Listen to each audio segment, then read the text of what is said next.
แต่ละปีมีผู้สนใจกว่า 2 ล้านคนจาก 90 ประเทศเข้าสู่สนามสอบระดับสากลคือหลักสูตร International General Certificate of Secondary Educational หรือว่า IGCSE ซึ่งถูกจัดทำสำหรับนักเรียนที่มีอายุระหว่าง 14-16 ปีให้ได้รับวุฒิการศึกษาระดับมัธยมศึกษาตอนปลายซึ่งเป็นเงื่อนไขสำคัญสำหรับศึกษาในระดับชั้นที่สูงขึ้นอาทินำไปใช้ศึกษาต่อในหลักสูตร AS A-Level International Baccalaureate หรือว่า IB หรือเพื่อศึกษาต่อระดับมหาวิทยาลัยสำหรับประเทศไทยการสอบผ่านหลักสูตร IGCSE และ GCE O-Level ผู้สอบสามารถนำผลที่สอบได้ใน 5 รายวิชาที่ได้ไม่ต่ำกว่า 4 ไปขอเทียบวุฒิการศึกษาและนำเอกสารการเทียบวุฒิยื่นสมัครศึกษาต่อในมหาวิทยาลัยได้วันนี้รายการ Education Today ได้รับเกียรติจากดร. เบน เชอร์มิต Cambridge Regional Director of Southeast Asia and Pacific และคุณเฮนริช วอเรีย IGCSE Coordinator ที่มาร่วมพูดคุยและให้ความรู้เกี่ยวกับการศึกษาที่ Cambridge International การเตรียมเยาวชนให้พร้อมสำหรับโลกนี้จะเป็นอย่างไรนั้นไปติดตามชมกันค่ะ So what does education really means to you? At Cambridge International, we think that education is about getting young people ready for the world. And for us, that means in particular that our international education programs enable students to study at the best universities worldwide and then pursue a successful career in a global society. Okay. And for that reason, we also stress what we call the Cambridge learner attributes. We want young people to be confident, innovative, engaged, reflective, and responsible. And that is, I think, how we prepare them to be what we call university ready, work ready, and then world ready. Very important, right? The world ready and also work ready, because that's very critical in the stage, especially in the development of the education in the country like Thailand. What do you see learners from? Well, Cambridge starts at Key Stage 1, so that's about 5 years old. Yes. Right. Where do you see education begin, and how does it? What's the approach or the teaching methodology that needs for that level of the age group? You're right that learners with the Cambridge International programs follow a program from primary school into university, and we call it the Cambridge pathway because it goes into certain stages, building from primary and then all the way to IGCSE and the Cambridge International A-levels. And regardless of whatever stage they are on that Cambridge pathway, our students are engaged in what we call active learning.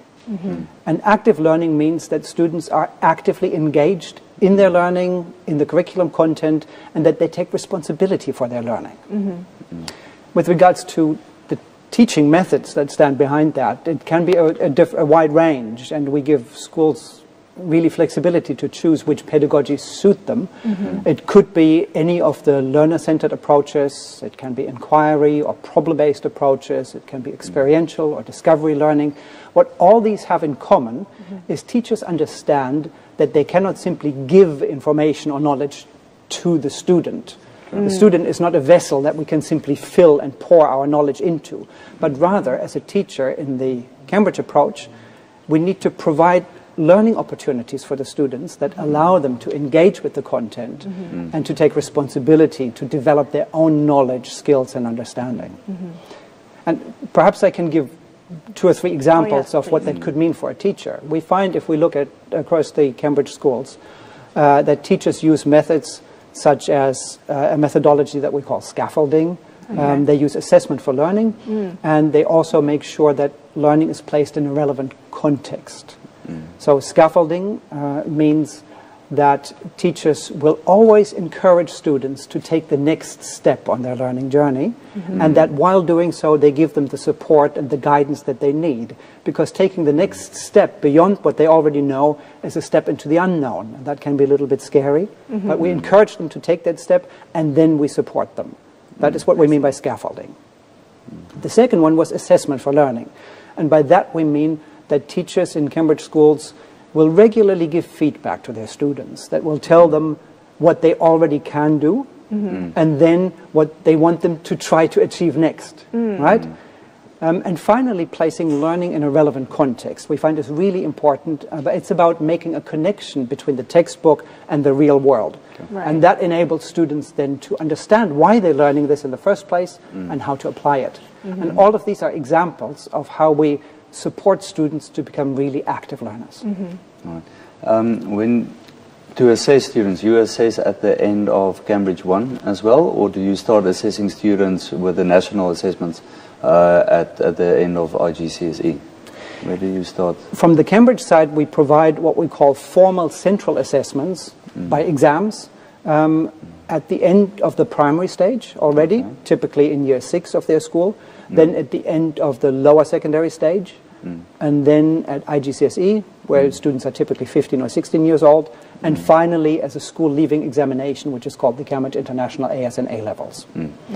All of those assessments are exams, which means that they are prepared by our colleagues in Cambridge, and they are the same across the world. So it's a unified global standard that is the same across all 10,000 Cambridge schools worldwide. And they are sat at the same time and then marked centrally in Cambridge so that we have a very consistent and valid standard, and students get an accurate assessment of what they can do. But that is what we call summative assessment. It's an assessment that comes after a whole long period of learning and tells them in summary what they can do and tells them to proceed to the next stage. Assessment for learning, sometimes also called formative assessment, is something that goes on in the classroom and is often more called feedback, as you know, of course, and that is what we also encourage, because the curriculum from Cambridge describes a very natural sequence of learning objectives. And that enables teachers to very precisely tell students, you already can do this, this, and that. Well done. Now the next step for you is try to achieve this one. Okay, in your opinion, should, let's say the student is studying IGCSE, should the ultimate goal be to pass those exams, or should it be more of a collaborative atmosphere?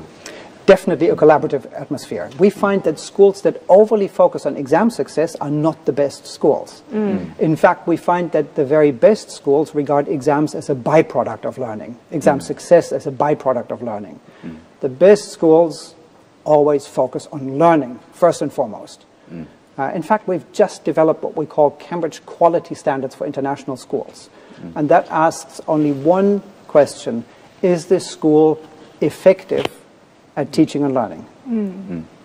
And it allows schools then to assess themselves across a wide range of different criteria, but it's about, is this school good and effective at teaching and learning? That's what it's about. Exams then follow. So coming back to the teaching and learning, and teachers, as we all know, is the heart of the main vehicle of delivering quality education. How does Cambridge, what is the view on developing teachers or train them? Is there any particular program that will support that? I think that the development of competent teachers is one of the most important tasks that we have in the international education opportunity and in the international education world. Right. And it's about providing opportunities for teachers to develop themselves, because over the next 5 to 10 years, we'll need tens of thousands of additional teachers to deliver and meet the demand for international education across the ASEAN community alone. And I find that typically two things are needed. We cannot continue to rely on expat teachers from English-speaking countries to make up 100% of the supply of teachers in international schools. It is very important to develop a local workforce. And that typically means two things. Number one, it's about English proficiency.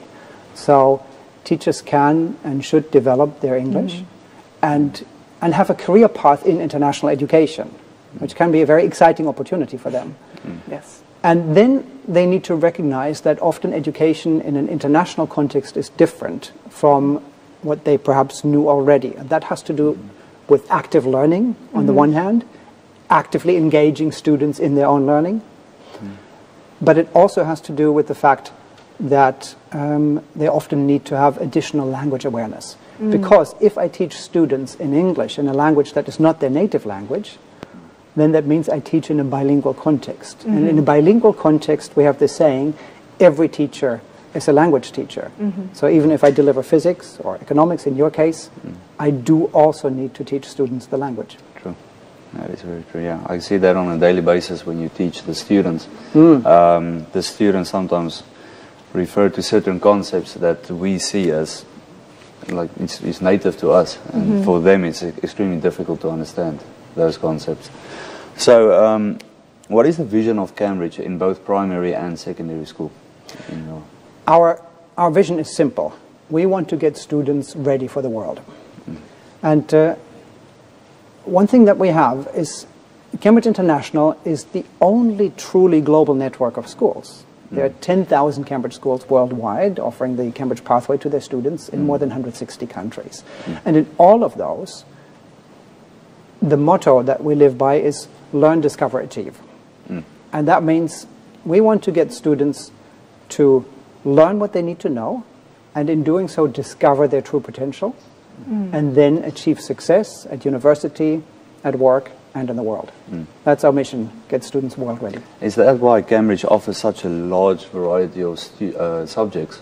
I mean, at IGCSE level alone, you offer more than 70 different subjects. And you will find that Cambridge International offers more subjects than any other exam board or education provider in the world.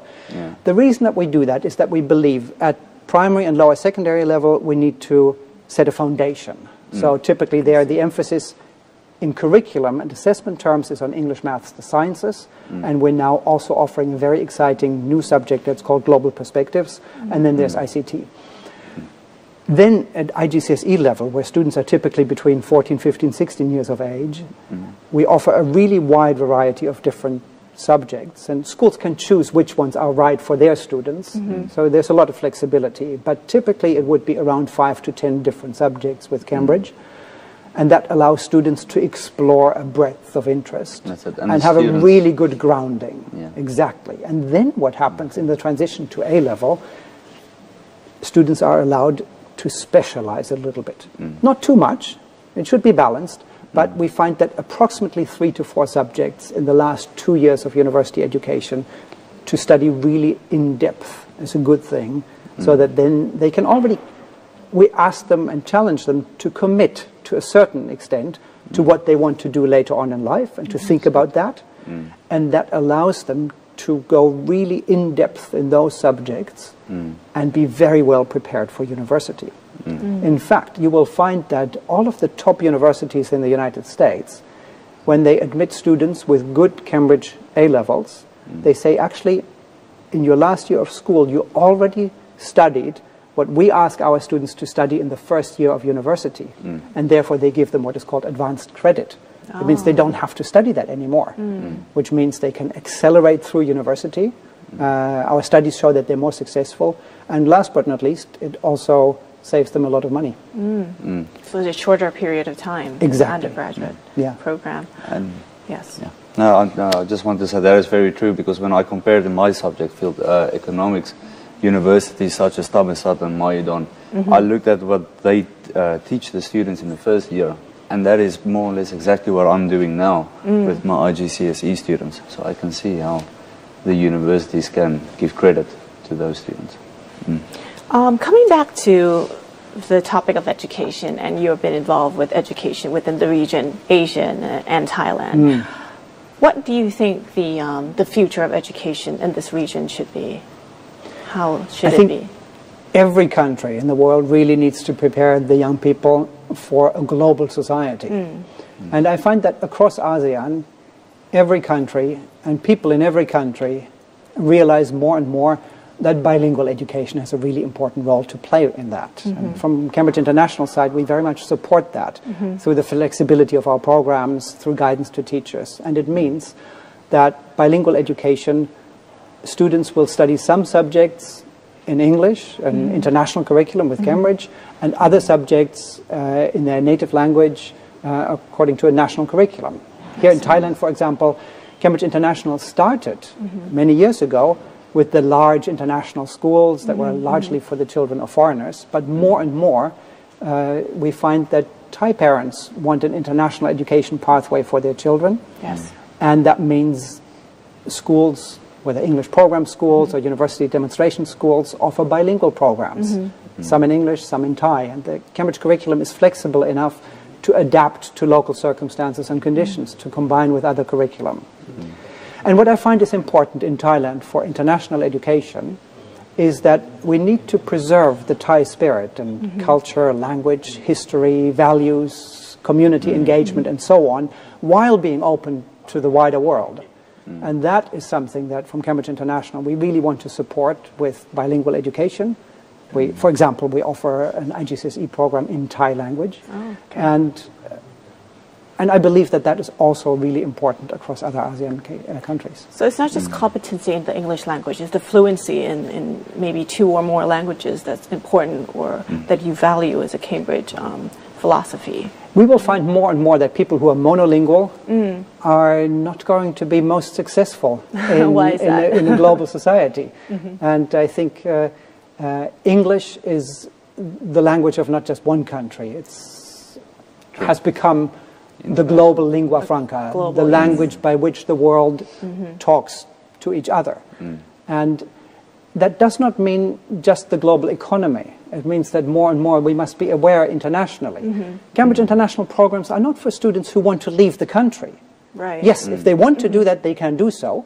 But if you stay here in Thailand and you want to make an impact, make a real contribution to society at a larger level, want to have a good career, you need to have an international mindset. You need to understand what people in other countries are about, and you need to be able to converse with people in English. And not just at a street level. You really need to understand difficult concepts of your own discipline and of global politics and society in English, but also in Thai. Yes. That's important.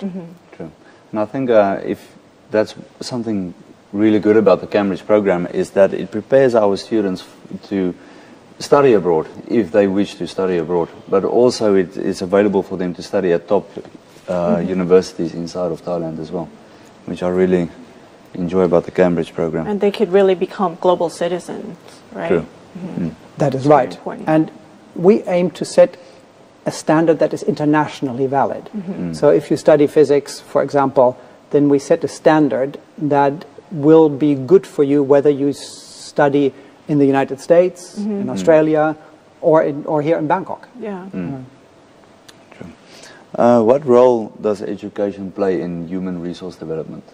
If we talk about human resources, then we look at people from the perspective of economics. And yes, Cambridge International's programs help students later on in life earn a good living, make a valuable contribution to the economy. But education is a lot more than that. That is why we have the Cambridge Learner Attributes.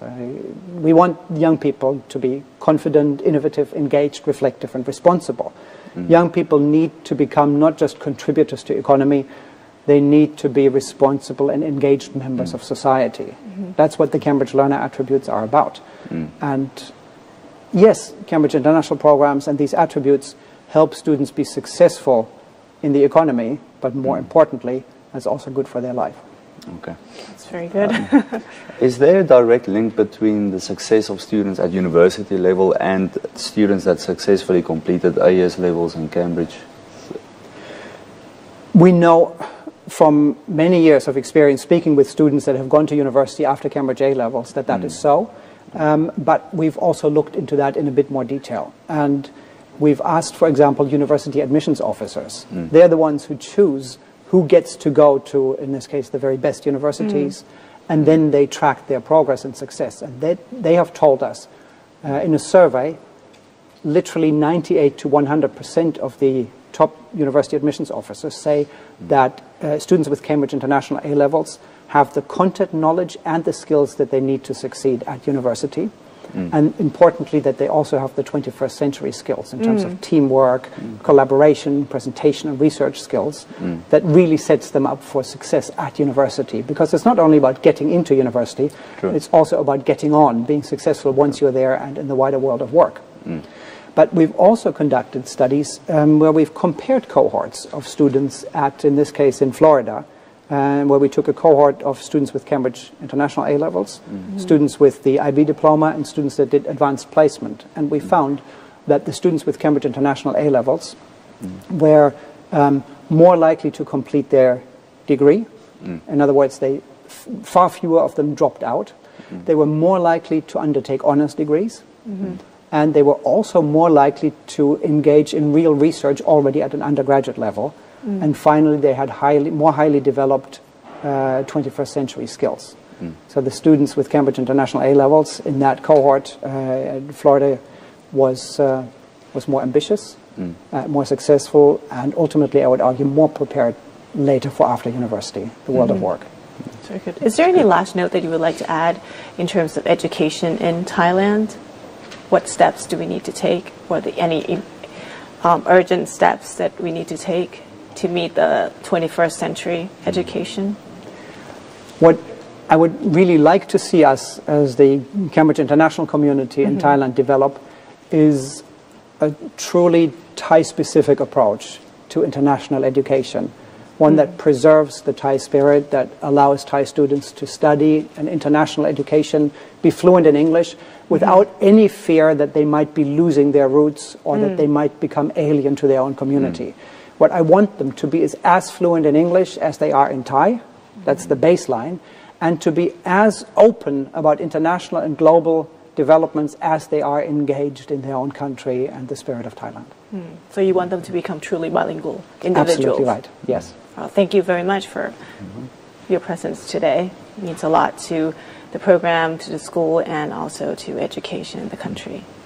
Thank you very much. I'm really happy to talk with you today. Thank you.